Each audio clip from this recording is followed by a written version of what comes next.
قاضی ثناء اللہ پانی پتی رحمۃ اللہ علیہ کے حوالے سے کہ انہوں نے فرمایا ہے کہ جب بھی کسی انسان کو قبض کی کیفیت سے سابقہ ہو، جب یہ اندر سے جیسے طبیعت رک گئی ہو، جیسے کچھ بددلی کی سی کیفیت ہو، جیسے کچھ مایوسی کا سا انداز ہو، جیسے کوئی ہمت جواب دے رہی ہو، اگر قبض کی کیفیت ہو تو اس کیفیت میں اس کا مداوع، اس کا علاج کرنے کے لیے سورۃ الضحیٰ اکسیر کا درجہ رکھتی ہے۔ اس کی بڑی تاثیر ہے، اور اس میں اب اضافہ کر رہا ہوں آج کہ میرا اپنا یہ ذوق ہے، میرا اپنا یہ معمول ہے، یہ سائیکلز آتے ہیں مجھ پر بھی، یہ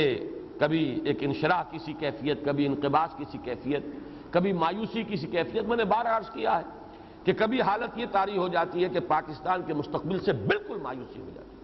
محسوس ہوتا ہے شاید ہم تباہی کے بالکل کنارے، گڑھے کے کنارے تک پہنچ چکے ہیں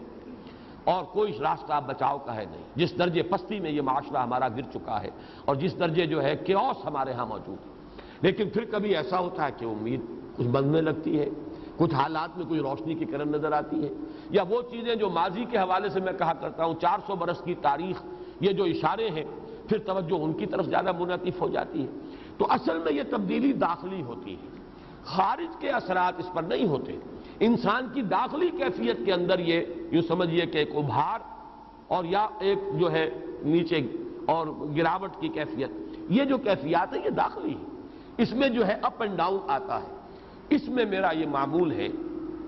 کہ جب بھی یہ کیفیت ہوتی ہے، ویسے بھی یہ بھی میں عرض کر رہا ہوں میرے معمولات میں سے ہے کہ میں ظہر کی نماز میں ہمیشہ فرض میں پہلی رکعت میں سورۃ الضحیٰ اور دوسری میں سورۃ الانشراح، یہ میرے معمولات میں سے ہے۔ پھر یہ کہ جب خاص طور پر وہ ڈپریشن کی کیفیت ہوتی ہے، مایوسی کی، بددلی کی، قبض کی، تو سورۃ الضحیٰ کا میں ورد کرتا ہوں۔